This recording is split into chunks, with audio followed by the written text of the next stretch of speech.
मेरे सौतेले बेटे ने मेरे नहाने के सामान में लवेंडर मिलाया और जब मुझे चकत्ते हुए तो वो हंसा और उसके पिता ने कहा कि मैं बिना किसी कारण के इतना बड़ा बतंगड़ बना रही हूँ। जब मैंने खुद का बचाव करने की कोशिश की तो उसने उपहास किया और कहा, ऐसा मत करो जैसे तुम कोई पीड़ित हो। मैंने बस उसे देखा। उद्धरण चिन्ह। ये 2 महीने पहले की बात है। कल रात उसने मुझे 34 बार रोते हुए फोन किया। जब मेरी शादी हुई थी तो मुझे यकीन था कि मैं उसके 17 साल के बेटे जेरेड के लिए एक अच्छी सौतेली मां बनूंगी। लेकिन फिर मेरी मुलाकात जेरेड से हुई और उसने मुझसे जो पहली बात कही वो ये थी कि मैं एक धोखेबाज घर तोड़ने वाली हूँ। इसने हमारे रिश्ते की नींव रखी। अगर वो मेरे साथ अच्छा व्यवहार करता तो मुझे उससे ज्यादा करीबी न होने में भी कोई एतराज नहीं होता, लेकिन वो ऐसा नहीं था। इसके बजाय वो मौखिक और शारीरिक रूप से दुर्व्यवहार करता था। उसने मुझे गालियां दी हैं, यहाँ तक कि नस्लीय नामों से भी। जब भी उसे कुछ चाहिए होता है तो वो मुझे घर में इधर उधर घुमाता है और उम्मीद करता है कि मैं दौड़कर वो काम करूंगी जैसे मैं उसकी सहायक हूँ। कुछ हफ्ते पहले उसने कहा कि वो चाहता है कि मैं गाड़ी चलाकर बर्गर की दुकान पर जाऊं और उसके लिए खाना लेकर आऊं। फिर उसने तालियां बजाई जैसे मैं उसकी बटलर हूँ। मेरे पति को ये दुनिया की सबसे मजेदार बात लगी, यहाँ तक कि उसने मुझे चाबियां भी दे दी। ये मेरी एक और बड़ी समस्या है। मेरे पति जेरेड को हर हाल में बढ़ावा देते हैं। मुझे जो नस्लीय नाम दिए जाते हैं वो सिर्फ मजाक है। वो मुझे आदेश देता है तो ये एक टीनेजर की हरकत है, और जब जेरेड मेरी कनपटी पर हाथ मारता है या पीठ पर तमाचा मारता है तो वो सिर्फ मजाक करता है। गालियां देना और बढ़ावा देना अब बहुत ज्यादा हो गया है और मैं तलाक के लिए अर्जी देने जा रही हूँ। लेकिन जेरेड से बदला लेने से पहले देखिए, एक खास घटना है जिसकी वजह से ये सब हुआ। कुछ हफ्ते पहले हम खाना खा रहे थे, तभी जेरेड ने स्कूल से सस्पेंड किए जाने की बात शुरू कर दी। उसके पिता ने उससे पूछा कि ये बेकार की वजह क्या है और जेरेड ने कहा, एक गरीब बच्चे को परेशान करना। मैं दंग रह गई। मैंने उससे पूछा कि क्या वो सच में उसे तंग करता है, तो जेरेड ने कहा, बिल्कुल नहीं, मैं उसे घूसा भी नहीं मारता या कुछ भी नहीं करता। मैं बस उसके कपड़ों या ऐसी ही किसी चीज को लेकर मजाक करता हूँ। ये मेरी गलती नहीं है कि वो बहुत ज्यादा संवेदनशील है। उद्धरण चिन्ह। मेरी आंखें चौड़ी हो गई, लेकिन जैसे ही मैं कुछ कहने वाली थी उसके पिता ने बीच में ही टोक दिया, सच में वो तुम्हें किसी बदसूरत बेचारे बच्चे पर किए गए मजाक के लिए डांट रहे हैं। आजकल स्कूल बहुत नर्म हो गए हैं, तुम्हें बच्चों को सख्त बनाना होगा। मैं हैरान रह गई। मैं चुप रहना चाहती थी लेकिन रह नहीं सकी, इसलिए मैंने आवाज उठाई और कहा, तुम्हारा ये कहना मजेदार है कि तुम्हें बच्चों को सख्त बनाना चाहिए, जबकि जेरेड मेरे जीवन का सबसे बिगड़ल बच्चा है। मेरे पति ने तुरंत मुझ पर तीखे वार किए और जेरेड मुझ पर चिल्लाया, तुमने अभी क्या कहा? हमारी तीखी बहस हो गई, जिसके बाद मेरे सौतेले बेटे ने अपनी कुर्सी पलट दी और मेज छोड़कर चला गया। मेरे पति ने जेरेड की प्रतिक्रिया के लिए मुझे ही दोषी ठहराया। बस यही मेरे लिए सबसे बड़ी मुसीबत थी। मैंने तलाक के वकीलों के बारे में पता लगाना शुरू किया, लेकिन फिर कुछ ऐसा हुआ जिससे मुझे तलाक का भरोसा तो हो गया, लेकिन साथ ही मुझे और भी ज्यादा रुकने का मन हुआ, क्योंकि मैंने जेरेड के साथ जो किया उसके बारे में उसे पता भी नहीं था। वो बहुत मजेदार था और उसके साथ दुर्व्यवहार सहना मेरे लिए सही था। मेरा मतलब समझने के लिए आपको ये समझना होगा कि मुझे लवेंडर से एलर्जी है। अगर ये मेरे संपर्क में आता है तो मेरी त्वचा पर दाने निकल आते हैं। मुझे दर्दनाक चकत्ते हो जाते हैं जो हफ्तों तक रहते हैं। हमारी बहस के अगले दिन मैं नहाने गई। शुरुआत में तो सब ठीक था, लेकिन फिर मेरे शरीर में बहुत खुजली होने लगी। मुझे बहुत ज्यादा दर्द होता था। फिर मुझे नहाने के बाद खुद को पोंछना पड़ा और देखना पड़ा कि क्या हुआ है। नहाने के तुरंत बाद मेरी त्वचा पर दाने और पिती निकल आई। मुझे तुरंत पता चल गया कि ये क्या है। जैसे मुझे पता है कि लवेंडर मेरे शरीर पर क्या असर डालता है, लेकिन मैं ये समझ नहीं पाई कि मेरे बॉडी वॉश में लवेंडर क्यों था।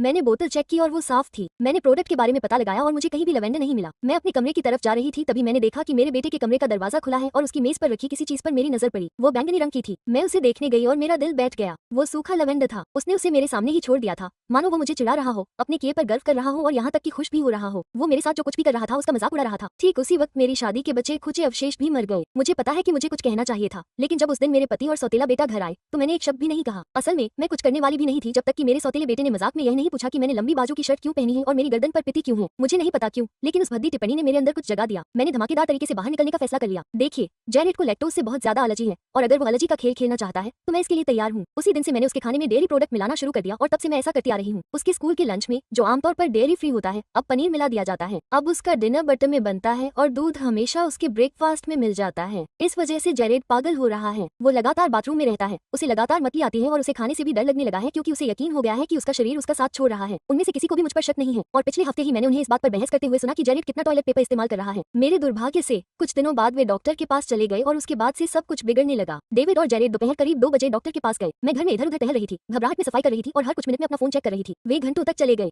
मैं घबराने लगी, कल्पना करने लगी कि वे डॉक्टर से खाने में छेड़छाड़ के बारे में बात कर रहे हैं। मैं मन ही मन सफाई और बहाने बनाने की रिहर्सल करने लगी। वे जितने ज्यादा देर चले गए, मेरे दिमाग में उतने ही नए हालात आने लगे। पुलिस वालों के साथ घर आने से लेकर डेविड द्वारा मौके पर तलाक मांगने तक। जब मैंने शाम के 6 बजे गराज का दरवाजा खुलने की आवाज सुनी तो मैं तुरंत एक किताब लेकर बैठ गई ताकि मैं सहज दिखूं। वे गंभीर भाव से अंदर आए। मेरा दिल इतनी तेजी से धड़क रहा था कि मैं उसे अपने कानों में सुन सकती थी। डेविड ने मुझे संदेह से देखा, जबकि जेरेड ने उसे घूर कर देखा। उन्हें कुछ पता था, लेकिन मुझसे भिड़ने के बजाय वे रसोई में चले गए और फुसफुसाने लगे। घर में तनाव साफ झलक रहा था, जैसे तूफान से पहले बिजली आ जाती है। मैंने उनकी बातचीत सुनने के लिए किताब पढ़ने का नाटक किया। मैंने कुछ अंश सुने जैसे हो सकता है और खाना चेक किया और उसे देखा। मेरा पेट खराब हो गया। उन्हें मुझ पर शक था, लेकिन अभी तक उनके पास कोई सबूत नहीं था। वे मुझे रंगे हाथों पकड़ने की योजना बना रहे थे। मुझे एहसास हुआ कि मुझे और अधिक सावधान रहने की जरूरत है, या शायद इसे और भी बढ़ने से पहले ही रोक देना चाहिए। मैं अभी यहाँ बैठी हूँ जबकि वे दोनों सो रहे हैं। डॉक्टर ने जेरेड को कुछ दवा दी और उसे खाने की डायरी रखने को कहा। अगर हालात नहीं सुधरे तो वे अगले हफ्ते और टेस्ट करने की योजना बना रहे हैं। मुझे पता है कि मुझे रुक जाना चाहिए। बदला लेने की पूरी योजना बेवकूफी भरी और बचकानी थी, लेकिन मेरे अंदर का एक हिस्सा जेरेड को ये समझाने के लिए आगे बढ़ना चाहता है कि अपने ही घर में असहज होना कैसा होता है। कल सुबह मुझे फैसला करना होगा। क्या मुझे रुक जाना चाहिए और उम्मीद करनी चाहिए कि उन्हें कभी इसका पता न चले, या मुझे जारी रखना चाहिए और और पकड़े जाने का जोखिम उठाना चाहिए। किसी भी तरह मैं अभी भी तलाक के वकीलों की तलाश कर रहा हूँ। ये शादी शुरू से ही एक गलती थी, मुझे कभी नहीं पता था कि यह इतना बुरा हो जाएगा। अपडेट, अभी सुबह के 6 बजे हैं। मैंने अभी अभी डेविड को रसोई में घूमते हुए फ्रिज और अलमारियां जांचते हुए देखा। वो सभी लैक्टोज मुक्त उत्पादों की जांच कर रहा था, शायद छेड़छाड़ के संकेतों की तलाश में। उसने मुझे दालान से ये देखते हुए लगभग पकड़ लिया था। मैं जल्दी से बाथरूम में घुस गया। अगर मैंने जारी रखने का फैसला किया तो मुझे अपने डेयरी हथियारों को कहाँ रखना है, इस बारे में और अधिक सावधान रहने की आवश्यकता है। मैं टूटा हुआ महसूस कर रहा हूँ। एक तरफ मैं जो कर रहा हूँ वो गलत है, दूसरी ओर वे दोनों मेरे साथ बहुत बुरा व्यवहार कर रहे हैं और कोई भी मेरी तरफ नहीं है। डेविड का परिवार सोचता है कि वो परफेक्ट है और मेरा अपना परिवार देश की दूसरी तरफ रहता है। मेरे पास यहाँ कोई सपोर्ट सिस्टम नहीं है। शायद जेरेड को कुछ देर के लिए असहज करना ही उसे समझाने का एकमात्र तरीका है, इससे पहले कि मैं हमेशा के लिए यहाँ से चली जाऊँ। 7 अप्रैल को जिस तलाक के वकील से मैंने संपर्क किया था उसके पास 2 हफ्ते में एक मौका है। मैं उसे स्वीकार करने जा रही हूँ। इस बीच मुझे ये तय करना होगा कि डेयरी वाले मामले में क्या करना है। शायद मैं कुछ दिनों के लिए रुक जाऊँ ताकि उन्हें लगे कि यह कुछ और है, फिर जब वे अपनी सतर्कता खो दे तो फिर से शुरू करूँ, या शायद मैं इस जहरीले घर से जल्द बाहर निकलने पर ध्यान केंद्रित करूँ। मैंने कभी नहीं सोचा था कि मैं ऐसी इंसान बनूंगी। मैं खुद को दयालु और क्षमाशील समझती थी। अब मैं बदला लेने के लिए एक टीनेजर के खाने में डेयरी मिला रही हूँ। मैं ऐसी नहीं बनना चाहती, लेकिन लगातार अपमान सहने से आप बदल जाते हैं। मैं अपने व्यवहार को सही नहीं ठहरा रही हूँ। मुझे पता है कि यह गलत है। मैं बस तब तक जीवित रहने की कोशिश कर रही हूँ जब तक मैं इस बुरे सपने जैसी शादी से बाहर नहीं निकल जाती। मैंने अभी रसोई की फिर से जांच की है ताकि यह सुनिश्चित हो सके कि डेविड अभी भी आसपास नहीं है। अब सब ठीक है। मैं कितनी जल्दी अपने ही घर में छुपकर घूमने वाली बन गई हूँ। ये डरावना है। जब मैंने 2 साल पहले कहा था कि मैं इस स्थिति में आ जाऊंगी तो मैंने कभी नहीं सोचा था, लेकिन अब मैं सुबह 6 बजे बाथरूम में छिपी हुई हूँ। ये दिल दहला देने वाला है क्योंकि मेरे पति ने मुझे उनकी जासूसी करते हुए पकड़ लिया था। क्या गड़बड़ है? मैंने आज सुबह जेरेड के नाश्ते में डेयरी प्रोडक्ट नहीं डालने का फैसला किया। जब तक उन्हें शक है कुछ दिनों तक चुप रहना ही बेहतर है। मैंने उनके लिए हमेशा की तरह एवोकाडो टोस्ट बनाया जिसमें लैक्टोसेरी चीज भी शामिल थी और इस बात का पूरा ध्यान रखा कि सही प्रोडक्ट का इस्तेमाल किया जाए। जेरेड पूरे समय मुझे बाज की तरह देख रहा था, रसोई के दरवाजे पर मंडरा रहा था। जब मैं सब कुछ तैयार कर रही थी तो मुझे उसकी आंखें मेरी पीठ में घुसती हुई महसूस हो रही थी। आज कुछ अच्छा महसूस कर रही हो? मैंने पूछा ताकि मैं सचमुच चिंतित दिखूं। उसने बस कराहते हुए अपनी प्लेट उठाई, उसे ध्यान से देखा और फिर एक छोटा सा निवाला लिया। जब तुरंत पेट में दर्द नहीं हुआ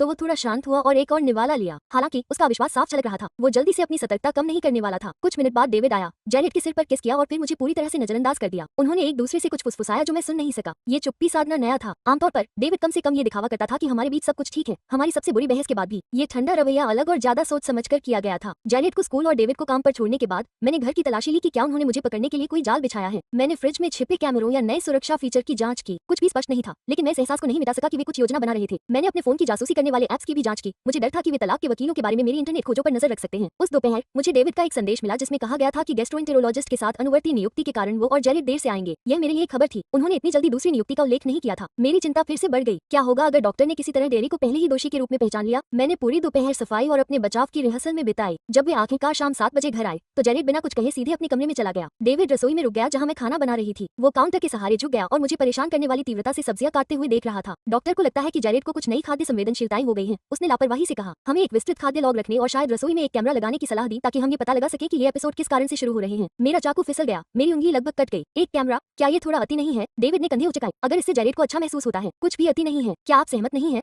खतरा बहुत कम था। वो मुझे बता रहा था कि वे करीब आ रहे हैं। मैंने कमजोर ढंग से सिर हिलाया और काटना जारी रखा। मेरे हाथ थोड़े कांप रहे थे। अगर मैंने अपना डेयरी बदला जारी रखा तो कैमरा मुझे जरूर पकड़ लेगा। खेल बदल रहा था। उस रात मैं जागती रही और डेविड को अपने बगल में खर्राटे लेते हुए सुना। हमारी शादी बहुत जल्दी खराब हो गई थी। मुझे पिछली गर्मियों में माउई में हमारे हनीमून की याद आई। कैसे वो बहुत ध्यान रखता था और प्यार करता था। चीजें कब बदली थी? क्या ये धीरे धीरे हुआ या वो पूरे समय मास्क पहने हुए था? मुझे पता था कि मुझे अपनी भागने की योजना में तेजी लाने की जरूरत है। ये घर एक मनोवैज्ञानिक युद्ध का मैदान बनता जा रहा था और मैं कम संख्या में था। अगली सुबह मैंने हमारे संयुक्त बैंक खाते की जांच की और ये देखकर चौंक गया कि डेविड ने कल एक बड़ी राशि निकाल ली थी। लगभग $5000 गायब थे। जब मैंने नाश्ते के दौरान इस बारे में बात की तो उसने मेरी चिंता को नजरअंदाज कर दिया। बस जेरेड के मेडिकल सामान के लिए कुछ नकदी की जरूरत थी। अब तुम मुझ पर नजर क्यों रख रहे हो? मैं तुरंत पीछे हट गया, लेकिन अंदर ही अंदर खतरे की घंटी बज रही थी। क्या वो तलाक की आशंका में पहले से ही पैसे इधर उधर कर रहा था? मैंने वकील से मिलने पर यह बात मन में रख ली। मुझे अपनी बची खुची आर्थिक आजादी की रक्षा करने की जरूरत थी। हम जिस 3 मंजिला औपनिवेशिक घर में रहते थे वो जेल जैसा लगने लगा था। हर चरमरती हुई मंजिल और बंद होने वाले दरवाजे से मेरी नसें खराब हो जाती थी। ग्रेनाइट काउंटरटॉप और स्टेनलेस स्टील के उपकरणों से सुसज्जित विशाल रसोई घर जो कभी मेरा पसंदीदा कमरा था अब मुझे एक विवादित क्षेत्र की तरह लगने लगा था जहां लगातार मेरी निगरानी की जा रही थी। यहाँ तक कि बे विंडो और अटैच्ड बाथरूम वाला मास्टर बेडरूम भी अब मुझे अभयारण्य जैसा नहीं लगता था। तब तो बिल्कुल भी नहीं जब मुझे अपने टॉयलेटरीज को छेड़छाड़ के डर से एक डिब्बे में बंद करना पड़ता था। अगले कुछ दिनों में भी यही स्थिति रही।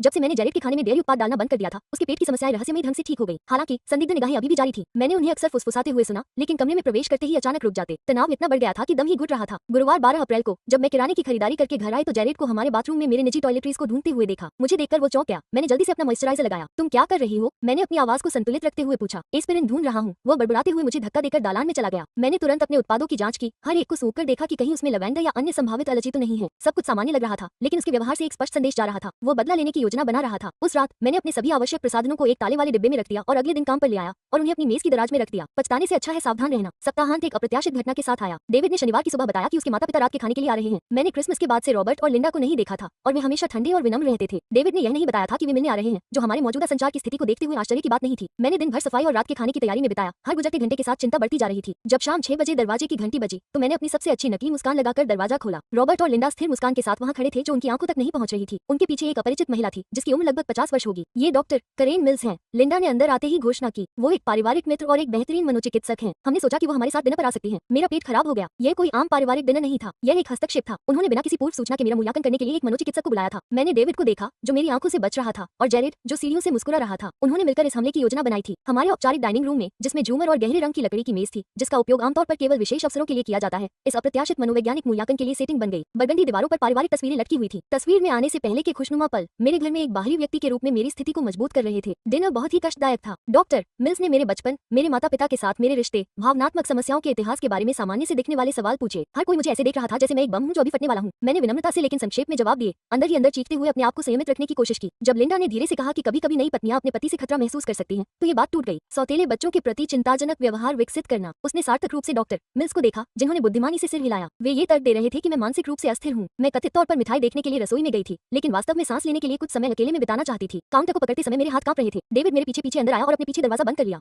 उद्धरण चिन्ह, ये क्या बकवास है? मैंने गुस्से में फुसफुसाया। हमें तुम्हारी चिंता है, उसने कहा। उसकी आवाज में नकली ईमानदारी झलक रही थी। तुम हाल ही में खुद नहीं रहे हो। मां ने सोचा कि डॉक्टर मिल्स हमें किस बारे में कुछ बता सकते हैं। तथ्य ये है कि आपके बेटे ने मेरे उत्पादों में एलर्जी पैदा करने वाले तत्व मिलाए और आपने कुछ नहीं किया, या आप दोनों मेरे साथ नौकरों जैसा व्यवहार करते हैं। उसने नाटकीय ढंग से आह भरी। देखिए, हम बिल्कुल इसी बारे में बात कर रहे हैं। ये भ्रम और आरोप। जेरेड जानबूझकर आपको कभी चोट नहीं पहुंचाएगा। शायद आपको अपनी भावनाओं को स्वस्थ तरीके से संसाधित करने में मदद की जरूरत है। उद्धरण चिन्ह, मुझे तब एहसास हुआ कि यह उनकी रणनीति थी, मुझे अस्थिर दिखाना ताकि उनके व्यवहार के बारे में मेरी कोई भी बात पागलपन के तौर पर खारिज हो जाए। अगर मैंने तलाक के लिए अर्जी दी और दुर्व्यवहार का जिक्र किया, तो वे दावा करेंगे कि मैं मानसिक रूप से बीमार हूँ। ये कपटी और डरावना था। मैंने किसी तरह मिठाई खाई। उसके तुरंत बाद माइग्रेन का बहाना बना लिया। मैंने खुद को गेस्ट बाथरूम में बंद कर लिया, फर्श पर बैठ गई और चुपचाप रोती रही। मुझे इस बात का सबूत चाहिए था कि क्या हो रहा है। मुझे सहयोगियों की जरूरत थी, इससे पहले कि वे मेरी विश्वसनीयता और संभवतः मेरे विवेक को पूरी तरह से नष्ट कर दे। मुझे बाहर निकलने की जरूरत थी। रविवार की सुबह मैं पास के इलेक्ट्रॉनिक स्टोर पर गई और नकदी से एक छोटा कैमरा खरीदा ताकि यह हमारे संयुक्त क्रेडिट कार्ड पर न दिखे। मैंने इसे अपने बेडरूम में शेल्फ पर अपनी किताबों के बीच छिपाकर लगाया। अगर जेरेड मेरे सामान के साथ छेड़छाड़ करने के लिए हमारे कमरे में घुस रहा था, तो मेरे पास सबूत होगा। अगले कुछ दिनों में जब भी मुझे कोई मौका मिला, मैंने फुटेज की जांच की। तीसरे दिन मुझे फायदा हुआ। कैमरे ने जेरेड को हमारे बेडरूम में घुसते हुए कैद किया जब हम दोनों काम पर थे। वो सीधे मेरे नाइट स्टैंड पर गया, दराज खोल रहा था और मेरी निजी चीजों की जांच कर रहा था। फिर वो बाथरूम में गया जहां उसने मेरी प्रिस्क्रिप्शन दवा के साथ कुछ मिनट बिताए। मैं ठीक से नहीं देख पा रहा था कि वो क्या कर रहा था, लेकिन वो साफ तौर पर किसी चीज में छेड़छाड़ कर रहा था। मैंने तुरंत अपनी गोलियां गिनी और पाया कि मेरी चिंता की दवा में कई गोलियां कम थी। ये अब सिर्फ छोटा मोटा बदला नहीं था, ये खतरनाक था। प्रिस्क्रिप्शन दवा के साथ छेड़छाड़ करने के गंभीर परिणाम हो सकते हैं। मैंने बची हुई गोलियों को एक छोटे से लॉक बॉक्स में रख दिया और उसे हमेशा अपने साथ रखता था। उसी शाम मुझे अपने खाने में कुछ अजीब लगा। मेरे पास्ता पर सॉस का टेक्सचर डेविड और जेरेड के खाने से थोड़ा अलग था। मैंने खाने का नाटक करते हुए प्लेट में खाना इधर उधर किया, फिर माफी मांगी और उसे बाथरूम के कूड़ेदान में फेंक दिया और सबूत टिश्यू पेपर के नीचे छिपा दिया। मैं ये साबित नहीं कर सका कि उन्होंने उसमें छेड़छाड़ की थी, लेकिन मैं अब और जोखिम नहीं लेना चाहता था। अगली सुबह जब मैं उठा तो देखा कि मेरे पास दोस्तों और परिवार के कई मिस्ड कॉल थे। मैं हैरान था। मैंने सोशल मीडिया चेक किया और पाया कि मेरा पेट डर से उलट गया है। किसी ने मेरे नाम और फोटो का इस्तेमाल करके एक नकली प्रोफाइल बनाई थी और रात में लगातार अजीबोगरीब और चिंताजनक संदेश पोस्ट कर रहा था। पोस्ट में अजीबोगरीब साजिश के सिद्धांतों से लेकर अस्पष्ट धमकियां और मेरे मानसिक स्वास्थ्य के बारे में परेशान करने वाली बातें शामिल थी। कई दोस्तों ने सीधे मुझे मैसेज करके पूछा कि क्या मैं ठीक हूँ। मेरी माँ ने 3 वॉइसमेल छोड़े थे। उनकी आवाज चिंता से भरी हुई थी। मैंने तुरंत नकली अकाउंट की रिपोर्ट की और मैसेज भेजकर बताया कि मेरा अकाउंट हैक हो गया है, लेकिन नुकसान हो चुका था। लोगों ने वे पोस्ट देखे थे और उन्हें मुझसे जोड़ा था। जब मैंने डेविड से इस बारे में बात की और उसे नकली प्रोफाइल दिखाई, तो वो चिंतित लग रहा था, लेकिन उसने सुझाव दिया कि शायद मैंने इसे किसी विघटनकारी प्रकरण के दौरान खुद बनाया था और मुझे याद नहीं है। जिस तरह से उसने ये प्रस्ताव रखा, जैसे कि यह एक उचित स्पष्टीकरण हो, उससे मुझे एहसास हुआ कि वे मुझे बदनाम करने के लिए किस हद तक जाने को तैयार थे। मैंने दृढ़ता से कहा, मैंने इसे नहीं बनाया और मुझे लगता है कि आप जानते हैं कि किसने बनाया है। उसने गहरी सांस ली। देखिए, मेरे माता पिता को ठीक इसी बात की चिंता थी। इस तरह के पागलपन भरे आरोप स्वस्थ नहीं है। शायद हमें डॉक्टर मिल्स को फोन करके एक उचित मुलाकात तय करनी चाहिए। मैं बातचीत जारी रखने के बजाय वहां से चला गया। ये स्पष्ट था कि उनसे तर्क करना व्यर्थ था। इसके बजाय मैं काम पर चला गया और अपने ऑफिस से तलाक के वकील को फोन किया, जिससे मेरी मुलाकात अगले दिन के लिए हो गई। मैं अब और इंतजार नहीं कर सकता था। उस रात जेरेड ने एक दोस्त को खाने पर बुलाया। ऐसा उसने पहले कभी नहीं किया था। दोस्त थॉमस मुझे खाने के दौरान अजीब नजरों से देखता रहा। मैंने उसे कई बार जेरेड से फुसफुसाते हुए सुना। दोनों मेरी तरफ देख रहे थे। खाने के बाद मैंने थॉमस को जेरेड से पूछते हुए सुना, क्या वो सचमुच उतनी ही पागल है जितना तुमने कहा था? इससे पहले कि वे मुझे देख पाते और तुरंत विषय बदल देते। यह एहसास कि जेरेड अपने दोस्तों के बीच मेरे बारे में अफवाहें फैला रहा था, उन्हें बहुत बुरा लगा। चरित्र हनन का यह अभियान हमारे घर से बाहर भी फैल रहा था। मैं जल्दी ही बेडरूम में चला गया और काम पर छिपाकर रखी गई एक डायरी में सब कुछ लिख लिया। सबूत बढ़ते जा रहे थे, लेकिन मैं लगातार फंसा हुआ और अलग थलग महसूस कर रहा था। अगले दिन तलाक के वकील से मुलाकात ने मुझे पुष्टि भी दी और मुझे डरा भी दिया। जॉर्डन 50 की उम्र में एक तेज तर्रार महिला बिना किसी राय के मेरी कहानी सुन रही थी, सवाल पूछ रही थी और विस्तृत नोट्स ले रही थी। जब मैंने बात खत्म की तो वो गंभीर भाव से आगे झुकी। उसने कहा, आप जो कह कह रही हैं वो भावनात्मक शोषण और गैसलाइटिंग का एक समन्वित अभियान लगता है। दुर्भाग्य से हाई कॉन्फ्लिक्ट तलाक में यह असामान्य नहीं है। अच्छी खबर यह है कि हम आपको बचाने के लिए कदम उठा सकते हैं। बुरी खबर यह है कि वे आपको अस्थिर दिखाने के लिए पहले ही आधार तैयार कर चुके हैं, जिससे चीजें जटिल हो जाती हैं। उसने मुझे हर चीज का दस्तावेजीकरण करने, अपने वित्त को यथासंभव सुरक्षित रखने और जल्द से जल्द घर छोड़ने पर विचार करने की सलाह दी। उसने ये भी सुझाव दिया कि मैं एक थेरेपिस्ट से मिलूं, इसलिए नहीं कि मुझे मनोवैज्ञानिक मदद की जरूरत है, बल्कि इसलिए कि अगर वे अदालत में मेरे खिलाफ इसका इस्तेमाल करने की कोशिश करते हैं तो मेरी मानसिक स्थिरता का एक पेशेवर रिकॉर्ड स्थापित हो सके। जब मैं उसके ऑफिस से बाहर निकला तो मुझे एक साथ हल्का और भारी महसूस हुआ। मेरे पास अब एक योजना थी, लेकिन आगे का रास्ता कठिन और संभावित रूप से खतरनाक लग रहा था। मुझे अपने अगले कदमों के बारे में बेहद सावधान रहने की जरूरत थी। जब मैं उस शाम घर लौटा तो मैंने देखा कि मेरी डायरी ठीक उसी जगह नहीं थी जहां मैंने उसे रखा था। मैं हमेशा उसे दाईं ओर रखता था, लेकिन अब वो बाईं ओर थी। कोई फिर से मेरी चीजों को देख रहा था। मुझे खुशी हुई कि मैंने काम पर अपनी असली डायरी रखना शुरू कर दिया और घर पर केवल एक नकली डायरी रखी जिसमें दैनिक गतिविधियों के बारे में, हानिरहित प्रविष्टियां और विवाहित जीवन के बारे में जानबूझकर हल्की शिकायतें थी। अगले दिन एक नई घटना घटी। मुझे जेरेड के स्कूल के प्रिंसिपल का एक ईमेल मिला जिसमें चल रही स्थिति के बारे में दोनों माता पिता से मिलने का अनुरोध किया गया था। डेविड ने स्कूल की समस्याओं के बारे में कुछ भी नहीं बताया था, जो हमारे वर्तमान संचार स्तर को देखते हुए आश्चर्य की बात नहीं थी। मैंने उसे ईमेल को एक साधारण से उत्तर के साथ अग्रेषित किया, क्या आप इसके बारे में जानते थे? उसका उत्तर तुरंत आ गया, पहले ही उसे संभाल लिया, खुद को इसमें शामिल न करें। मैंने उनके निर्देश को नजरअंदाज कर दिया और प्रिंसिपल को जवाब दिया कि मैं उपस्थित रहूंगा। मुझे संदेह था कि यह जेरेड की बदमाशी से संबंधित हो सकता है और मैं सीधे सुनना चाहता था कि क्या हो रहा है। अगर डेविड और जेरेड मुझे बदनाम करने की कोशिश कर रहे थे तो मुझे ऐसे सहयोगियों की जरूरत थी जो उनके व्यवहार को प्रत्यक्ष रूप से देख सके। मीटिंग शुक्रवार दोपहर को होनी थी। मैंने डेविड को बताए बिना जल्दी काम से निकल जाने का फैसला किया। जब मैं स्कूल ऑफिस पहुंचा तो मैंने देखा कि डेविड पहले से ही वहां मौजूद था और मुझे देखकर हैरान और नाराज था। प्रिंसिपल श्री थॉम्सन ने हम दोनों का अपने ऑफिस में स्वागत किया, जहां गाइडेंस काउंसलर मिस रोड्रिगेज पहले से ही इंतजार कर रही थी। उद्धरण चिन्ह, आप दोनों का आने के लिए शुक्रिया, श्री थॉम्सन ने शुरू किया। हम जेरेड के व्यवहार में चल रही कुछ समस्याओं को लेकर चिंतित हैं। उसके पिछले निलंबन के बावजूद कम आय वाले पृष्ठभूमि के कई छात्रों को निशाना बनाने की और भी रिपोर्टें मिली हैं। डेविड तुरंत बचाव की मुद्रा में आ गया और उसने कहा कि जेरेड को गलत तरीके से निशाना बनाया जा रहा है। मैं चुप रहा और उसके इनकार और टालमटोल करने के सहज जवाब को देखता रहा। सुश्री रोड्रिगेज ने धीरे से लेकिन दृढ़ता से जवाब दिया, हमारे पास कई गवाहों के बयान हैं, श्री सैंडर्स, और सच कहूं तो व्यवहार का ये पैटर्न बढ़ता ही जा रहा है। हाल ही में जेरेड ने एक अन्य छात्र की तस्वीरों को संपादित करके पोस्ट किया और उनके परिवार की आर्थिक स्थिति के बारे में अपमानजनक टिप्पणियां की। जैसे जैसे उन्होंने और घटनाओं का विवरण दिया, मैंने देखा कि डेविड और अधिक चिढ़ रहा था। जब श्री थॉम्सन ने कहा कि अगर ऐसा ही चलता रहा तो स्कूल से निकाल दिया जाएगा, डेविड ने अपनी आवाज उठानी शुरू कर दी और कहा कि स्कूल किशोरावस्था में होने वाली सामान्य बातों पर ज्यादा प्रतिक्रिया दे रहा है। मैंने आखिरकार अपनी बात रखी, मैं अपने पति के जवाब के लिए माफी चाहती हूँ। हम इसे बहुत गंभीरता से लेते हैं और यह सुनिश्चित करेंगे कि जेरेड को उसके कामों के परिणाम समझ में आए। डेविड ने मुझे जहरीली नजरों से देखा, लेकिन मैंने कहा, क्या आप हमें घर पर इस व्यवहार को ठीक करने के लिए कोई खास सलाह दे सकते हैं? प्रिंसिपल और काउंसलर ने उम्मीदों और परिणामों के बारे में बताया। इस दौरान डेविड कभी बचाव की मुद्रा में रहा तो कभी खामोश रहा। जब हम ऑफिस से निकले तो वो पार्किंग स्थल तक पहुंचने का इंतजार करता रहा और फिर भड़क उठा।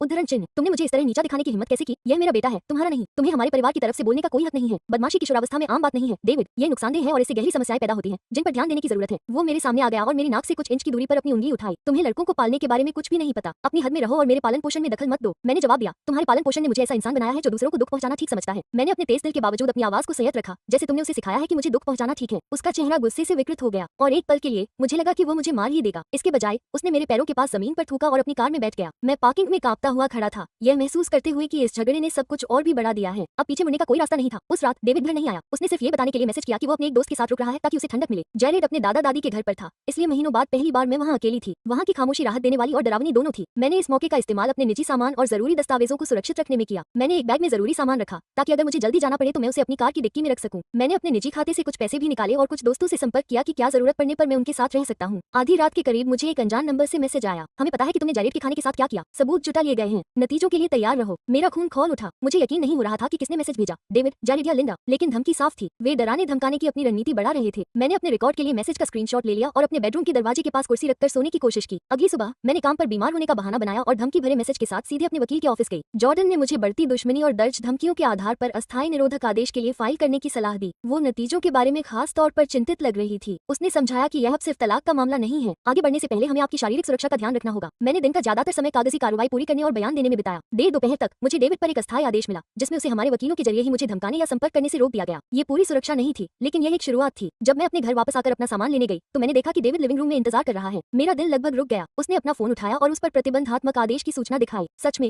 तुम वैसे ही खेलना चाहते हो? उसकी आवाज में बहुत शांति थी, जिसने मुझे उसके चिल्लाने से ज्यादा डरा दिया। मैंने दरवाजे के पास खड़े होकर जवाब दिया, तुमने मुझे धमकी भरा मैसेज भेजा था और तुम महीनों से जेरेड को मुझे परेशान करने में मदद कर रही हो। मैं खुद को बचा रही हूँ। वो ठंडी हंसी, साबित करो कि वो मैसेज मैंने ही भेजा था। अपने किसी भी पागल आरोप को साबित करो। तुम बस सबको दिखा रहे हो कि तुम वाकई कितने अस्थिर हो। मैं अब जा रही हूँ, मैंने अपनी आवाज को संयत रखते हुए कहा। प्रतिबंधात्मक आदेश में कहा गया है कि तुम्हें मुझसे दूर रहना होगा। यह मेरा घर है, तुम्हें ही जाना होगा। वो खड़ा हो गया और बेडरूम का रास्ता रोक लिया। लेकिन आगे बढ़ो, पुलिस को बुलाओ, देखते हैं कि वे किस पर यकीन करते हैं, मुझ पर या उस महिला पर जो नाबालिग के खाने में हेराफेरी कर रही है और उसे पागलपन का भ्रम भ्रम है। मुझे डर के मारे एहसास हुआ कि वो सही था। मेरे पास उनके व्यवहार का कोई सबूत नहीं था, लेकिन उन्होंने मेरे खिलाफ सबूत गढ़े थे। अगर मैंने अभी पुलिस को फोन किया तो इसका बहुत बुरा असर हो सकता है। मैं धीरे धीरे दरवाजे की तरफ पीछे हट गया। मैंने कहा, मैं अपने वकील से तुम्हारे वकील से संपर्क करके अपना सामान वापस लेने को कहूंगा। फिर मुड़ा और अपनी कार की तरफ भागा। मेरे हाथ इतने कांप रहे थे कि मैं बड़ी मुश्किल से चाबी इग्निशन में लगा पाया। मैं सीधे अपनी दोस्त टेलर के अपार्टमेंट में गया, जहां उसने सहमति जताई थी कि मैं कुछ समय के लिए वहां रह सकता हूं। जैसे जैसे मैंने उसे स्थिति समझाई, उसके चेहरे पर चिंता बढ़ती गई। वो डेविड और जेरेड से कई बार मिल चुकी थी और हमेशा कहती थी कि वो दोनों बहुत आकर्षक हैं। अब वो पहली बार उनके दूसरे पहलू को देख रही थी। उद्धरण चिन्ह, वे बहुत सामान्य लग रहे थे, उसने कहा, और मुझे अपना छोटा बैग लाने में मदद की। डेविड हमेशा ये दावा करता था कि वो कितना अच्छा पिता है। मैंने कहा, वे दोनों अपनी सार्वजनिक छवि बनाए रखने में बहुत अच्छे हैं। यही इसे इतना कठिन बनाता है। बंद दरवाजों के पीछे क्या होता है, ये कोई नहीं देखता। उस रात मुझे कई सारे कॉमन फ्रेंड्स के मैसेज मिले, जिसमें पूछा गया कि मैं ठीक हूँ या नहीं, और वे मेरे मानसिक स्वास्थ्य को लेकर चिंतित थे। एक ने तो स्कूल मीटिंग में मेरे अनियमित व्यवहार का भी जिक्र किया। ये स्पष्ट था कि डेविड अपनी बात को व्यापक और प्रभावी ढंग से फैला रहा था। मेरे सोशल सपोर्ट नेटवर्क को मेरे खिलाफ व्यवस्थित रूप से जहर दिया जा रहा था। अगले दिन मैंने पाया कि मेरे काम के ईमेल में मानसिक स्वास्थ्य संकट में विशेषज्ञता रखने वाले एक वेलनेस सेंटर के संदेशों की भरमार थी, जिसमें मेरी ओर से किसी ने मेरी नियुक्ति की पुष्टि की थी। मेरे बॉस ने मुझे अपने ऑफिस में बुलाया। मैं असहज दिख रही थी। उन्होंने सावधानी से शुरुआत की, हमें आपके पति का एक चिंताजनक कॉल आया था। उन्होंने कहा कि आप हाल ही में कुछ कठिनाइयों का सामना कर रहे हैं और इलाज के लिए आपको छुट्टी की आवश्यकता हो सकती है। मैंने एक गहरी सांस ली और फैसला किया कि पूरी ईमानदारी ही मेरा एकमात्र विकल्प है। मैंने सारी स्थिति, घर में होने वाले दुर्व्यवहार, गैसलाइटिंग कैंपेन, तलाक की कार्यवाही और डेविड द्वारा मुझे पेशेवर रूप से बदनाम करने की कोशिशों के बारे में बताया। मुझे बहुत राहत मिली जब उसने बिना किसी राय के मेरी बात सुनी और मुझे भरोसा दिलाया कि मेरी नौकरी पक्की है। उसने मेरे काम के पासवर्ड बदलने और मेरे बारे में जानकारी सीमित करने की भी पेशकश की ताकि आगे से दखलंदाजी न हो। उस छोटी सी जीत ने मुझे उम्मीद दी, लेकिन मैं जानता था कि लड़ाई अभी शुरू ही हुई है। डेविड और जेरेड ने महीनों तक मुझे अलग थलग करने और मेरी विश्वसनीयता को नुकसान पहुंचाने में लगा दिया था। अपनी जिंदगी और प्रतिष्ठा को फिर से हासिल करना एक कठिन संघर्ष था। उसी हफ्ते बाद में मुझे जेरेड के स्कूल से एक और ईमेल मिला। एक और बदमाशी की घटना हुई थी, इस बार इतनी गंभीर कि पीड़िता के माता पिता कानूनी कार्रवाई करने पर विचार कर रहे थे। प्रिंसिपल ने सभी पक्षों के साथ एक और मीटिंग का अनुरोध किया। मेरे वकील ने इसमें शामिल न होने की सलाह दी क्योंकि मैं अब घर में नहीं रह रही थी, लेकिन किसी ने मुझे बताया कि यह मीटिंग महत्वपूर्ण है। अगर डेविड के पालन पोषण पर कई स्रोतों से सवाल उठ रहे थे तो इससे मेरे केस को मदद मिल सकती थी। मैंने जाने का फैसला किया, खुद को एक और टकराव के लिए तैयार करते हुए। मीटिंग सोमवार दोपहर के लिए निर्धारित थी। मैं जल्दी पहुंच गया और पार्किंग में डेविड की कार का इंतजार करने लगा। जब वो आया तो मैंने देखा कि जेरेड उसके साथ नहीं था। यह अजीब था क्योंकि यह मीटिंग खास तौर पर उसके व्यवहार को लेकर थी। प्रिंसिपल के ऑफिस के अंदर माहौल तनावपूर्ण था। श्री थॉम्पसन अपनी डेस्क के पीछे गंभीर मुद्रा में बैठे थे। सुश्री रोड्रिगेज फिर से वहां थी और उनके साथ एक और जोड़ा था। मुझे लगा कि वो जेरेड के शिकार छात्र के माता पिता थे। डेविड ने मेरी तरफ सर हिलाया लेकिन कुछ नहीं बोला। श्री थॉम्पसन ने कहा, आप सभी का यहाँ आने के लिए शुक्रिया। हमने आपको आज यहाँ इसलिए बुलाया है क्योंकि स्थिति हमारी नियमित अनुशासनात्मक प्रक्रियाओं से परे हो गई है। जिस छात्र को धमकाया गया था उसके पिता ने अपना नाम रिचर्ड बताया और फिर बोले, मेरे बेटे को जेरेड कई महीनों से परेशान कर रहा है। शुरुआत में उसने मेरी नौकरी छूटने के बाद हमारी आर्थिक स्थिति को लेकर ताने मारे, फिर बात शारीरिक धमकियों और सोशल मीडिया पर उत्पीड़न तक पहुंच गई। पिछले हफ्ते जेरेड ने मेरे बेटे की कुछ तस्वीरें शेयर की जिनमें दिखाया गया था कि वो बेघर है और कूड़ेदान में खाना खाता है। मैंने डेविड के चेहरे को देखा और हमेशा की तरह उसके बचाव में नकारात्मक रुख की उम्मीद की, लेकिन वो असहज दिख रहा था। हर किसी से नजरें नहीं मिला रहा था। कुछ बदल गया था। सुश्री रोड्रिगेज ने मेज पर एक फोल्डर सरकाया। ये सोशल मीडिया पोस्ट के स्क्रीनशॉट हैं। हमने 8 अन्य छात्रों के बयान भी शामिल किए हैं जिन्होंने जेरेड से ऐसा ही व्यवहार झेला है। 8 और ये संख्या मेरे दिल को छू गई। ये कोई अलग थलग बदमाशी नहीं थी। ये कमजोर छात्रों को निशाना बनाने वाला एक सुनियोजित अभियान था। ये बिल्कुल वैसा ही था जैसा जेरेड मेरे साथ घर पर करता था, जिसमें डेविड की मौन स्वीकृति थी। श्री थॉम्पसन ने आगे कहा कि सबसे ज्यादा चिंता की बात यह है कि जब जेरेड से उसका सामना हुआ तो उसने कोई पछतावा नहीं दिखाया, बल्कि उसने कहा कि उसका व्यवहार जायज था क्योंकि उसके शब्दों में ये छात्र हारे हुए हैं जिन्हें अपनी औकात समझनी चाहिए। रिचर्ड की पत्नी, जो अब तक चुप थी, बोल पड़ी, हमारे बेटे को इतनी चिंता हो गई है कि वो सो नहीं पाता। वो स्कूल आने से डरता है। किसी भी बच्चे को इस तरह डर में नहीं रहना चाहिए। डेविड ने आखिरकार अपनी बात रखी। उसकी आवाज में हमेशा की तरह आत्मविश्वास नहीं था। मैं आपकी चिंता समझता हूँ। मैंने जेरेड से इस बारे में पहले भी बात की है। क्या आपने की है? मैं बीच में ही बोल पड़ा, खुद को रोक नहीं पाया, क्योंकि घर पर आपने हमेशा यही कहा है कि इस तरह का व्यवहार जायज है। आपने इसे सामान्य बताया है और कहा है कि दूसरे बच्चों को सख्त होना चाहिए। कमरे में सन्नाटा छा गया। डेविड ने मुझे घूरकर देखा, जबकि बाकी लोग हमारे बीच झांक रहे थे। उन्हें अंदर ही अंदर झगड़ते हुए दिखाई दे रहे थे। श्री थॉम्पसन ने अपना गला साफ किया। इस तरह के व्यवहार और जेरेड के इसके असर को न मानने की अनिच्छा को देखते हुए स्कूल बोर्ड ने उसे निष्कासित करने का फैसला किया है। यह फैसला अंतिम है। डेविड के चेहरे पर गुस्सा था। आप ऐसा नहीं कर सकते। वो अपने आखिरी साल में है। हम कर सकते हैं और कर चुके हैं। श्री थॉम्पसन ने दृढ़ता से जवाब दिया, हमारे छात्रों की सुरक्षा हमारी प्राथमिकता है। जेरेड को अपनी पढ़ाई कहीं और पूरी करनी होगी। मीटिंग के दौरान जेरेड के शैक्षणिक बदलाव के लिए तैयारियों पर चर्चा हुई। इस दौरान मैंने डेविड की बढ़ती हुई बेचैनी को देखा। उसने अपने परिवार की जो छवि बनाई थी वो बिखर रही थी और इसके लिए वो मुझे ही दोषी ठहरा रहा था। मीटिंग खत्म होने पर डेविड ने मुझे गलियारे में एक कोने में ले जाकर धीमी लेकिन गंभीर आवाज में कहा, तुमने सब बर्बाद कर दिया। क्या अब तुम खुश हो? पहले तुमने मेरे बेटे को जहर देने की कोशिश की, फिर उसे निकाल दिया। अब ये खत्म। मैं कुछ कह पाता उससे पहले ही रिचर्ड हमारे पास आ गया क्योंकि उसने डेविड की बात सुन ली थी। माफ करें, लेकिन आपके बेटे ने मेरे बच्चे की सुरक्षा और आत्मसम्मान की भावना को खत्म कर दिया है। अगर उसके निष्कासन के लिए कोई जिम्मेदार है तो वो खुद जेरेड है। वो मेरी ओर मुड़ा। बोलने के लिए शुक्रिया।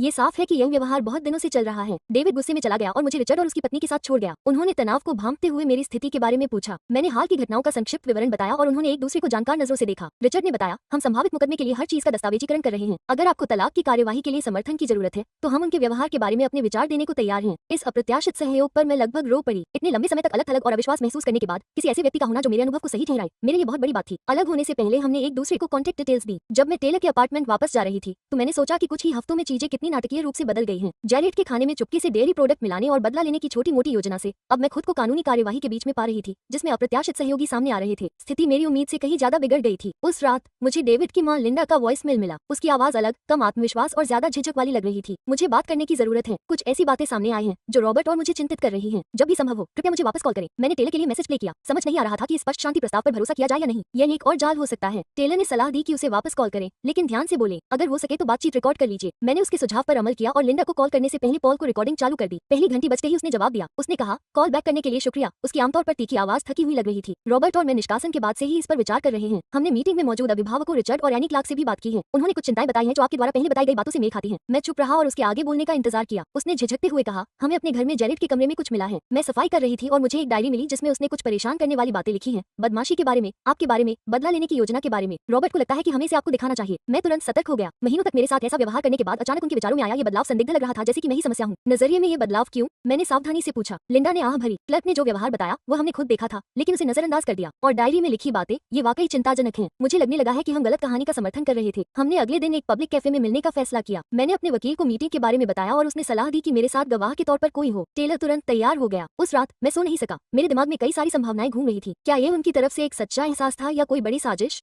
जेरेड ने ऐसा क्या लिखा होगा जिससे उसके दादा दादी का नजरिया इतना बदल गया? और डेविड की क्या प्रतिक्रिया होगी जब उसे पता चलेगा कि उसके माता पिता पक्ष बदल रहे हैं? मैं अगली सुबह टेलर के साथ कैफे में लिंडा और रॉबर्ट से मिला। वे थके हुए लग रहे थे, जैसे उन्हें कई दिनों से नींद नहीं आई हो। लिंडा ने अपने हाथों में एक मनीला फोल्डर कसकर पकड़ा हुआ था। जब हम बैठे तो उसने बिना कुछ कहे उसे मेज पर सरका दिया। मैंने उसे खोला और मुझे लगा कि मेरा पेट गिर गया है। अंदर जेरेड की डायरी के पन्ने फटे हुए थे और साथ में उनके घर के कमरे की तस्वीरें भी थी। डायरी की बातें परेशान करने वाली थी। उस कुतिया को सजा दिलाने के लिए विस्तृत योजनाएं बनाई गई थी, जिसमें मेरे उत्पादों में लवेंडर के अलावा और भी बहुत कुछ शामिल था। उसने सफाई के लिए ऐसे केमिकल के बारे में लिखा था जो आसानी से पकड़े नहीं जा सकते थे, लेकिन त्वचा पर रिएक्शन या इससे भी बदतर स्थिति पैदा कर सकते थे। जब हम चादर बदल रहे थे तो हमें ये केमिकल उसके गद्दे के नीचे छिपे मिले। रॉबर्ट ने बताया। उसकी आवाज लड़खड़ा रही थी। पहले तो हमें लगा कि वो बस गुस्से में है, लेकिन फिर हमने ये देखा। उसने एक पन्ने की ओर इशारा किया जिसमें विस्तृत समय रेखा और खास योजनाएं लिखी हुई थी। उसमें मेरी एलर्जी, मेरे शेड्यूल और चकत्तों से भरी मेरी परेशान करने वाली तस्वीरें थी। सबसे खतरनाक पन्ने पर कल की तारीख लिखी हुई थी और उसकी कॉफी में एक खास सरप्राइज लिखा हुआ था। क्या उसने वाकई ऐसा कुछ किया था? टेलर ने डरी हुई नजरों से पूछा। लिंडा ने धीरे से सिर हिलाया। हमें उसके कूड़ेदान में कई तरह के उत्पादों के खाली डिब्बे मिले। हमें ये भी मिले उद्धरण चिन्ह। उसने अपना फोन निकाला और मुझे मेरे टॉयलेटरीज की तस्वीरें दिखाई।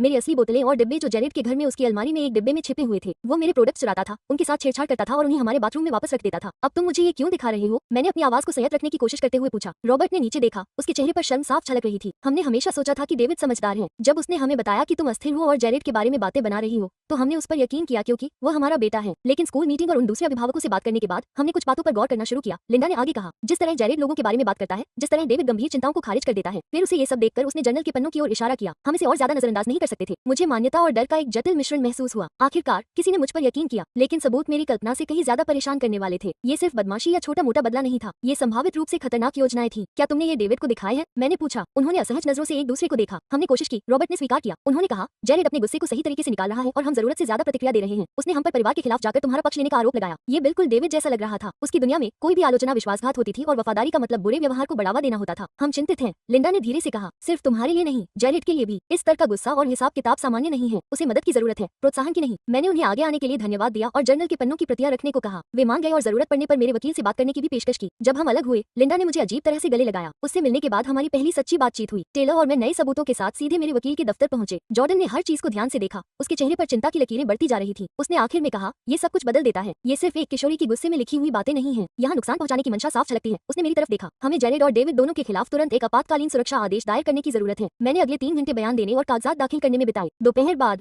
एक जज ने डेविड और जेरेड दोनों को अस्थायी सुरक्षा आदेश जारी कर दिया, जिसमें मुझसे मेरे कार्यस्थल और मेरे अस्थायी निवास से कम 500 फीट दूर रहने को कहा गया। आदेश जारी होते ही मेरे फोन पर डेविड के मैसेज आने लगे। मैंने उन्हें पढ़ा नहीं, बस उन्हें जॉर्डन को फॉरवर्ड कर दिया। ये सबूत था कि उसने आदेश का उल्लंघन किया है। उसने मुझे सलाह दी कि मैं कुछ दिनों के लिए उन दोस्तों के साथ रहूं जिन्हें वो नहीं जानता, बस सुरक्षित रहने के लिए। मैं उस रात अपने सहकर्मी जेम्स के अपार्टमेंट में सो गया। मैं उसे मुश्किल से जानता था, लेकिन उसने मुझे अपने वकील से फोन पर बात करते हुए सुन लिया था और डेविड को अपना खाली कमरा देने की पेशकश की थी, क्योंकि डेविड वहां कभी नहीं आएगा। मैंने कृतज्ञतापूर्वक स्वीकार कर लिया। मुझे ऐसा लग रहा था जैसे मैं किसी विचित्र जासूसी फिल्म में हूं, अपने पति से छुप रही हूं। अगली सुबह मैं डेविड के दर्जनों मिस्ड कॉल और टेक्स्ट से जागी। मैंने उन्हें नजरअंदाज करना जारी रखा और जॉर्डन को स्क्रीनशॉट भेज दिया। मुझे रॉबर्ट के भी 3 मिस्ड कॉल आए थे। जब मैंने उसे वापस कॉल किया तो वो घबराया हुआ लग रहा था। डेविड ने बताया कि सुरक्षा आदेश मिलने के बाद कल रात हमारे घर आया था। वो गुस्से में था। उसने हमें धोखा देने का आरोप लगाया। उसने जेरेड और उसके सभी सामान को ले लिया और कहा, अगर हम तुम्हारी मदद करते रहे तो हम उनमें से किसी को भी फिर कभी नहीं देख पाएंगे। मेरा दिल बैठ गया। क्या तुमने पुलिस को फोन किया? हाँ, लेकिन उन्होंने कहा कि डेविड के पास जेरेड की कानूनी हिरासत है, इसलिए वे उनके जाने के बारे में कुछ नहीं कर सकते। हालांकि उन्होंने धमकी भरे व्यवहार का दस्तावेजीकरण किया। मैंने उसे धन्यवाद दिया और तुरंत फोन काट दिया, जॉर्डन को अपडेट करने के लिए। वो इस बात से चिंतित थी कि डेविड परिणामों से बचने के लिए जेरेड के साथ भागने की कोशिश कर सकता है। उसने सुझाव दिया कि मैं पुलिस एस्कॉर्ट के साथ अपने अपार्टमेंट लौट जाऊं और अपने और सामान इकट्ठा कर लूं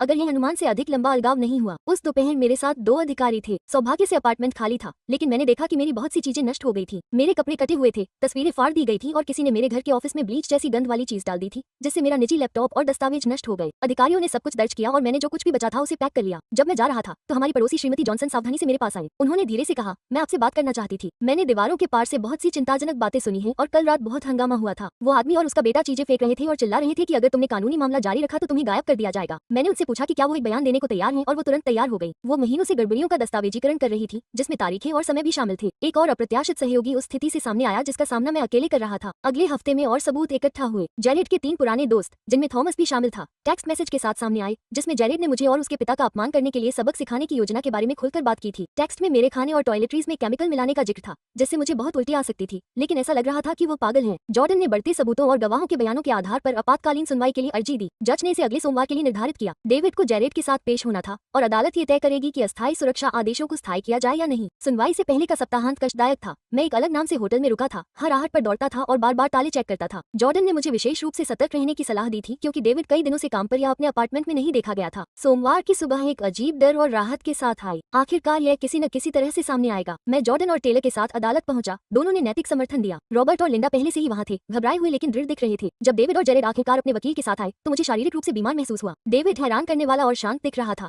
जबकि जेरेड को निर्दोष और पीड़ित दिखने के लिए प्रशिक्षित किया गया था। वे दोनों सूट पहने हुए थे और उनके चेहरे पर भाव थे जो सम्मान की तस्वीर थी। सुनवाई की शुरुआत जॉर्डन द्वारा हमारे सबूत पेश करने से हुई। जर्नल प्रविष्टियां, गवाहों के बयान, दुर्व्यवहार और प्रतिशोध के दस्तावेजी पैटर्न। डेविड के वकील ने मुझे एक प्रतिशोधी, अस्थिर महिला के रूप में चित्रित करने की कोशिश की, जो जेरेड के खाने में छेड़छाड़ करके उसका शोषण कर रही थी। उसके पास जेरेड के लैक्टोज असहिष्णुता के मामलों को दर्शाने वाले मेडिकल रिकॉर्ड भी थे। मुझे उम्मीद नहीं थी कि वे वास्तव में डेयरी घटनाओं को साबित करेंगे और मेरा पेट खराब हो गया। जॉर्डन ने मुझे आगाह किया था कि ऐसा हो सकता है और उसके अनुसार तैयारी की थी। जब जवाब देने की उसकी बारी आई तो उसने डेयरी घटनाओं से इनकार नहीं किया, लेकिन उन्हें संदर्भ में रखा।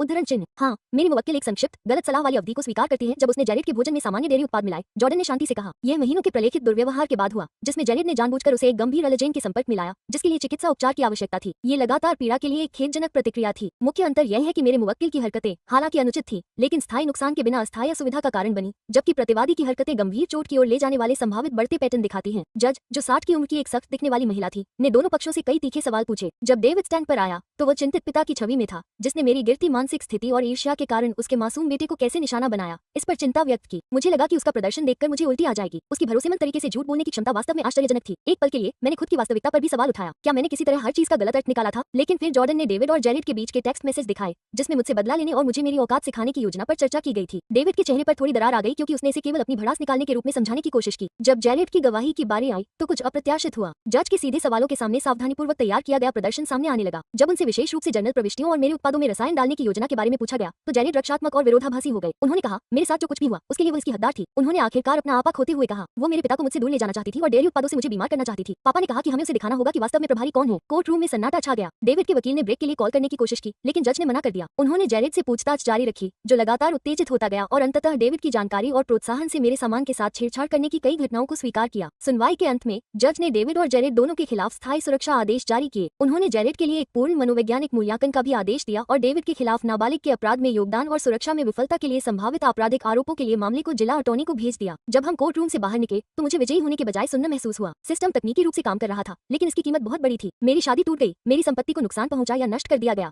मेरी सुरक्षा की भावना टूट गई और लोगों पर मेरा भरोसा बुरी तरह से टूट गया। अब क्या होगा? मैंने जॉर्डन से पूछा, क्योंकि हम उसकी कार की ओर चल रहे थे। अब हम इस फैसले को सहायक सबूत के रूप में तलाक के लिए आगे बढ़ाते हैं, उसने समझाया। डेविड को डीए के फैसले के आधार पर अतिरिक्त कानूनी परिणामों का सामना करना पड़ सकता है। जेरेड के लिए मानसिक जांच के बाद ही उसके लिए अगला कदम तय होगा। उसके बाद के महीनों में चीजें बहुत तेजी से और बहुत धीमी गति से आगे बढ़ी। तलाक की कार्यवाही आगे बढ़ी और प्रोटेक्शन ऑर्डर की सुनवाई के सबूतों ने डेविड के लिए किसी भी बात को चुनौती देना मुश्किल बना दिया। वित्तीय खुलासे से पता चला कि वो हमारी शादी के दौरान संपत्ति छिपा रहा था, जिससे मुझे मिलने वाले समझौते से कहीं ज्यादा फायदा हुआ। जेरेड के मानसिक जांच से कुछ चिंताजनक व्यक्तित्व पैटर्न का पता चला, जिसे मनोवैज्ञानिक ने सीधे उसके पिता के प्रभाव और पालन पोषण के तरीके से जोड़ा। उसे गहन चिकित्सा के लिए भेजा गया और उसके दादा दादी को अस्थायी संरक्षकता दी गई, जबकि डेविड अपने कानूनी मुद्दों से निपट रहा था। जेल जाने से बचने के लिए डेविड ने आखिरकार आरोपों को कम कर दिया और प्रोबेशन प्रोबेशन और अनिवार्य काउंसलिंग स्वीकार कर ली। केस की जानकारी सार्वजनिक होने के बाद उसकी पेशेवर प्रतिष्ठा को काफी नुकसान हुआ। आखिरी बार मैंने सुना था कि वो फिर से शुरुआत करने के लिए दूसरे राज्य चला गया था। उस आखिरी सुनवाई के 6 महीने बाद मैं एक अलग शहर में एक नए अपार्टमेंट में जा रहा था और एक नई नौकरी कर रहा था और धीरे धीरे अपनी जिंदगी फिर से शुरू कर रहा था। तलाक को अंतिम रूप दिया गया, सुरक्षा आदेश लागू रहे और मैं महीनों तक गैसलाइटिंग के बाद धीरे धीरे अपनी धारणाओं पर भरोसा करना सीख रहा था। हैरानी की बात है कि लिंडा और रॉबर्ट संपर्क में थे और जेरेड की थेरेपी में प्रगति के बारे में समय समय पर अपडेट भेजते रहे। उनके अनुसार वो धीरे धीरे ये समझ रहा था कि उसके पिता के प्रभाव ने उसके व्यवहार को कैसे आकार दिया था और वो स्वस्थ पैटर्न विकसित करने के लिए काम कर रहा था। मैं उनके अपडेट की सराहना करता था,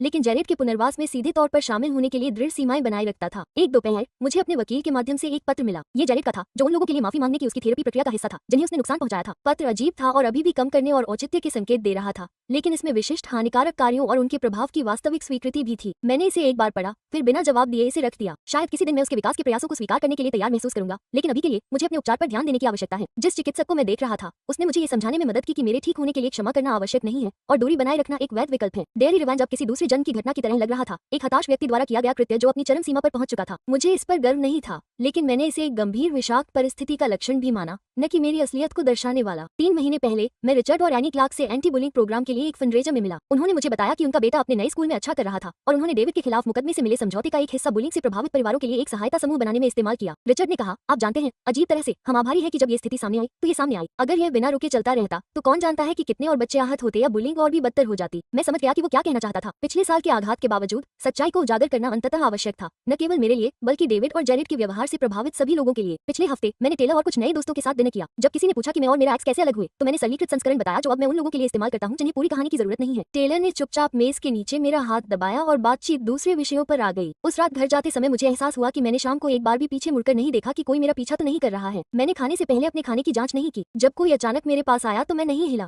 छोटी छोटी लेकिन सार्थक जीत। मैं जिस अपार्टमेंट में रहता हूँ उसकी सुरक्षा बहुत अच्छी है, लेकिन अब मैं रात में अपने बेडरूम के दरवाजे के पास कुर्सी नहीं रखता। खाने में केमिकल मिलने या पित्ती से ग्रस्त होने के बुरे सपने अब कम आते हैं। मेरे थेरेपिस्ट का कहना है कि ठीक होना आसान नहीं है और कुछ दिन दूसरों से ज्यादा मुश्किल होते हैं। मैं अब पहले जैसी नहीं रही, जो 1 साल पहले एक परफेक्ट सौतेली माँ बनने का सपना देखती थी। वो भोली भाली आशावादिता अब नहीं रही। उसकी जगह एक ऐसी थकान ने ले ली है जो शायद कभी पूरी तरह से दूर नहीं होगी, लेकिन मैं पहले से ज्यादा मजबूत हूँ। मैं जिस पर भरोसा करूँ उसे लेकर ज्यादा समझदार हूँ और अपनी सीमाओं को बनाए रखने में बिल्कुल भी पीछे नहीं हूँ। कभी कभी मैं सोचती हूँ कि अगर मैंने लवेंडर वाली घटना के बाद डेयरी का बदला लेने की बजाय तलाक के लिए अर्जी दे दी होती तो क्या होता? क्या हालात इतने बिगड़ते? क्या डेविड और जेरेड ने अपना असली रंग इतना साफ दिखा दिया होता? क्या दूसरे लोग उनके दिखावे को पहचान पाते अगर ये नाटकीय टकराव न होते? ये जानने का कोई तरीका नहीं है। मैं बस आगे बढ़ सकती हूँ, ठीक होती रह सकती हूँ और ये याद रख सकती हूँ कि अपने सबसे बुरे पलों में भी जब ऐसा लगता था कि हर कोई मेरे बारे में अपने झूठ पर यकीन करता है, तब भी मैं अपनी सच्चाई जानती थी। कभी कभी यही काफी होता है कि मैं तब तक चलती रहूं जब तक कि आखिरकार रोशनी न आ जाए।